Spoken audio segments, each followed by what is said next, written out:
পার্বত্য চট্টগ্রামের রাঙামাটি জেলার কাউখালী এলাকায় ইউপিডিএফ মূলের শীর্ষস্থানীয় সন্ত্রাসীদের বিরুদ্ধে একটি বিশেষ অভিযান পরিচালনা করে বাংলাদেশ সেনাবাহিনী।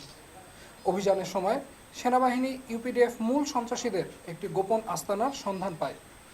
সেনা সদস্যদের উপস্থিতি টের পেয়ে সন্ত্রাসীরা দ্রুত পালিয়ে যায়। পরবর্তীতে তল্লাশি চালিয়ে উক্ত আস্তানা থেকে সশস্ত্র সন্ত্রাসীদের ব্যবহৃত একটি পিস্তল, 17 রাউন্ড অ্যামুনেশন, একটি আধুনিক বাইনোকুলার, বেশ কিছু ওয়াকিটকি সেট, একটি হার্ড ডিস্ক, সন্ত্রাসীদের ব্যবহৃত ইউনিফর্ম, সশস্ত্র প্রশিক্ষণ সংক্রান্ত বই ও নথিপত্র এবং বিপুল পরিমাণ চাঁদা আদায়ের রসিদ সহ বিভিন্ন সরঞ্জাম উদ্ধার করা হয়। উল্লেখ্য যে অভিযান চলাকালে ইউপিডিএফ মূল তাদের চিরাচরিত কৌশল অনুযায়ী কিছু সংখ্যক পাহাড়ি মহিলা দ্বারা বিক্ষোভ প্রদর্শনের মাধ্যমে অভিযানে বাধা প্রদানের অপচেষ্টা করে এবং আটককৃত গোলাবারুদ ও সরঞ্জামাদি ছিনিয়ে নেওয়ার চেষ্টা করে। এ ধরনের উস্কানিমূলক পরিস্থিতিতেও বাংলাদেশ সেনাবাহিনী ও পুলিশ বাহিনী অত্যন্ত ধৈর্য ও পেশাদারিত্বের সাথে দায়িত্ব পালন করে পরিস্থিতি নিয়ন্ত্রণে আনতে সক্ষম হয়। আরও উল্লেখ্য যে কিছুদিন আগেই কয়েকটি পাহাড়ি সশস্ত্র সংগঠনের অস্ত্র ও গোলাবারুদের বিবিধ চালান পার্শ্ববর্তী দেশ থেকে সেই দেশের আইনশৃঙ্খলা রক্ষাকারী বাহিনী কর্তৃক আটক হয়, যা পরবর্তীতে বিভিন্ন সংবাদ মাধ্যমে প্রকাশিত হয়।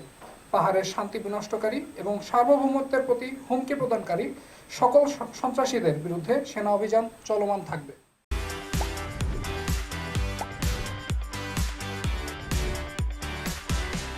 গোপন তথ্যের ভিত্তিতে আমরা সন্ত্রাসীদের আস্তানায় আমরা হানা দিয়েছিলাম।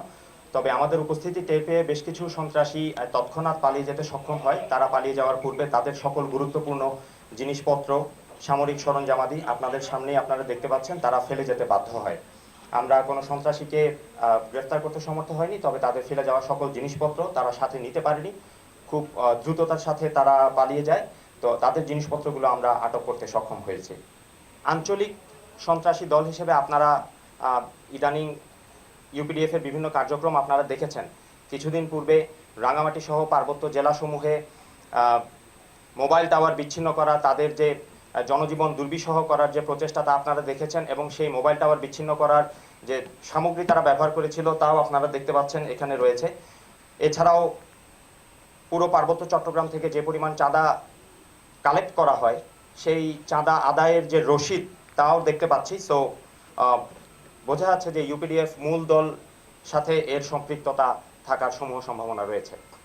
বর্তমান পরিস্থিতিতে দেশের সকল বাহিনী যৌথ বাহিনী হিসেবে আপনারা জানেন যে সমগ্র দেশে শান্তি শৃঙ্খলা রক্ষার কাজে নিয়োজিত রয়েছে।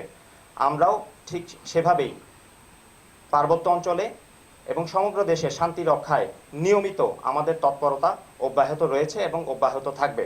বর্তমান পরিস্থিতিতে পার্বত্য অঞ্চল অস্থিতিশীল করার যে একটা প্রচেষ্টা, অথবা এই যে আপনারা দেখতে পাচ্ছেন যে সকল সামরিক সরঞ্জামাদির ব্যবহার এবং সন্ত্রাসী তৎপরতা চালানো, তাদের বিরুদ্ধে যৌথ বাহিনীর কার্যক্রম অব্যাহত রয়েছে এবং অব্যাহত থাকবে। আপনারা দেখতে পাচ্ছেন আমাদের পুলিশ বাহিনীর সম্মানিত এডিশনাল এসপি মহোদয়, উনিও আমাদের সাথে আছেন এবং এই অভিযানে তারাও অংশগ্রহণ করেছেন আমাদের সাথে।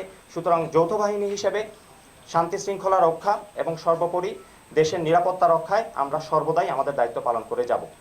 যে বিভিন্ন সময় সন্ত্রাসীরা তাদের নিজেদের রক্ষার জন্য নারী এবং শিশুদেরকে সামনে দিয়ে আমাদের যৌথ বাহিনীর বিরুদ্ধে অপপ্রচার চালানোর চেষ্টা করে, তারা আগেও করেছে, বর্তমানেও করছে।